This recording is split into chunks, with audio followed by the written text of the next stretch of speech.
Hello again, and this is part two of our Messiah remote study that we're doing together.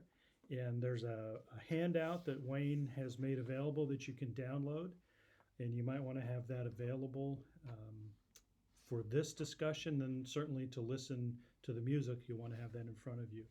So we're moving away from last week's very slow, somber sections of Messiah that deal with the rejection of Christ and his suffering. And now we're going to go pretty quickly into um, the second part of the story.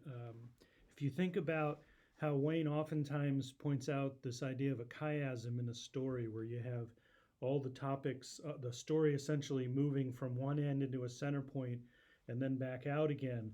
It's almost like we find ourselves there in Messiah.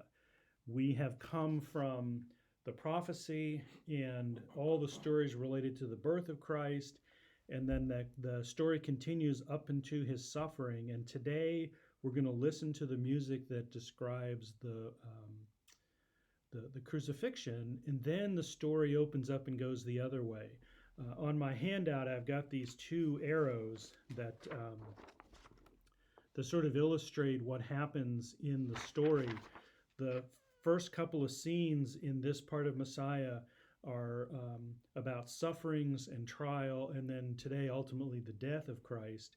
And then from there, it goes into the resurrection and the ascension and what happens when Christ is in heaven to kind of bring us to the end of the story. So, unlike we might think about Messiah ending at Christ's birth, which it doesn't. We might think about Messiah ending at Christ's resurrection at Easter, which it doesn't. The reality is, Messiah doesn't end until this full story of resurrection, ascension, the gospel going out into the world, and ultimately God emerging victorious. So, anyway, let's take up a few of the particulars for this week. Just a couple of comments on last week's music.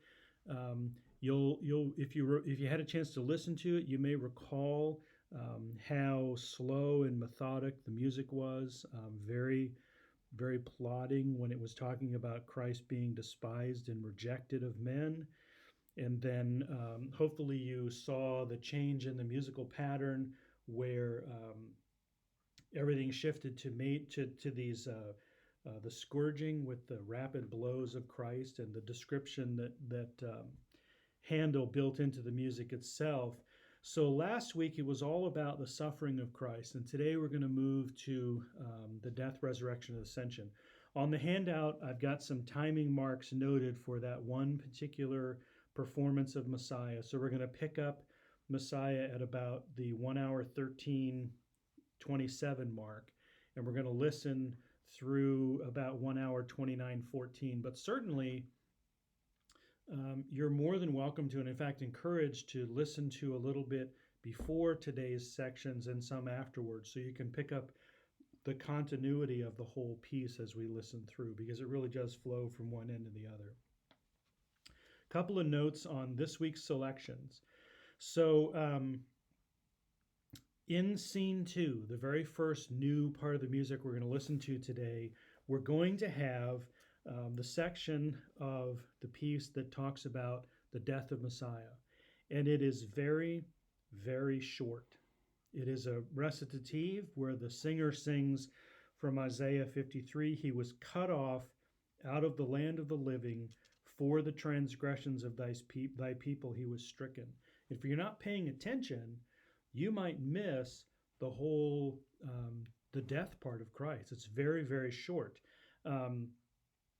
As the author of this book points out, it's also, though, proportional to the way Matthew deals with the suffering and death of Christ. There's a lot of attention paid to the suffering of Christ, and his actual death is very, very short. Matthew has the verse in Matthew 27:50 that says, "Jesus, when he had cried again with a loud voice, yielded up his spirit." And that's it for how Matthew deals with the actual death of Christ. And it's similar here in Messiah. It's very, very short. He was cut off out of the land of the living. For the transgressions of thy people he was stricken. And that's that's the death. That's the whole death piece. It's done. Right after that, the Messiah takes up this passage from Psalm 16, where they sing, "But thou didst not leave his soul in hell, nor didst thou suffer thy Holy One to see corruption." So the bottoming out of the story at the death of Christ is very rapid. As soon as he's dead and gone, the story turns around and deals with his resurrection.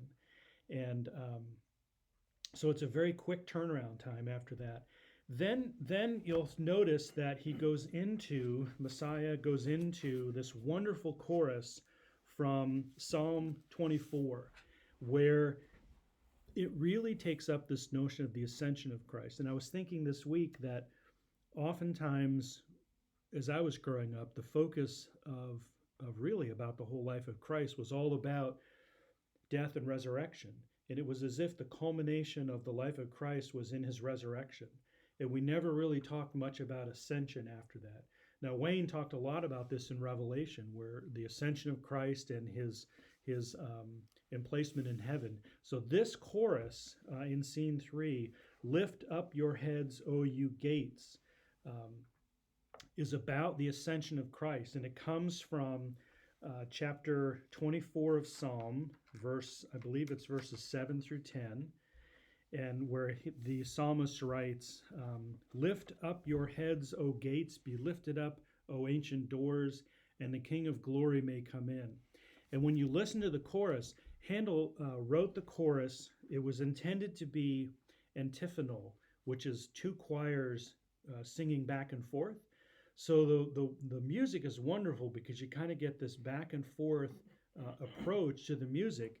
And I especially like, if you listen to this, he takes up these last verses of Psalm 24. "Who is this King of glory? The Lord strong and mighty, the Lord mighty in battle.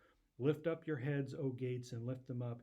And then the last verse, "Who is this King of glory? The Lord of hosts. He is the King of glory." And Handel does this great thing where the choir will sing, "Who is this King of glory? Who is this King of glory?" And then repeats the same music, except they sing, "He is the King of glory." So there's this great subtle change in the words. Who is this King of glory? As if it's a rhetorical question. He is the King of glory. So it's a great piece of music to listen to. It's one of my favorite choruses in the whole of Messiah. And I did find this interesting little piece, that little section here that talks about the gates and what it means. And this is from Spurgeon. "When the King of England wishes to enter the city of London through the Temple Bar, the gate being closed against him, the herald demands entrance. 'Open the gate.' From within a voice is heard, 'Who is there?' And the herald answers, 'The King of England.' And the gate is at once opened, and the king passes amidst joyful acclamations of his people." So think about that when you listen to this. It's "Lift up your heads, O ye gates. Who is there?" It's the King of glory. So it's this wonderful description of the ascension of Christ into heaven after his resurrection. So they'll sing about "Lift up your heads, O ye gates," and then they'll go into a couple of scenes where things are happening in heaven, where we get thou art gone up on high, thou hast led captivity captive, received gifts for men. So it's this ascension of Christ. And then what happens next in the story is the gospel of Christ goes out into the world. And so you have this section where the Lord gave the word, great was the company of the preachers, from Psalm 68. So it's this linear progression of death, resurrection, ascension. And then when Christ gets to heaven, he sends his word out into the world. So there's a great piece from Psalm 68, great was the company of the preachers. And then from Romans 10, how beautiful are the feet of them that preach the gospel of peace and bring glad tidings of good things. What I discovered in watching this piece, though, was that this performance leaves off the final chorus on their sheet, which is their sound has gone out into all the lands in their words and unto the end of the world. That course is not in there, so if you're interested in listening to that, it's only about a minute or so. You'll have to find it in another selection. But today's piece again, death, resurrection, ascension, and then the word going out into the world.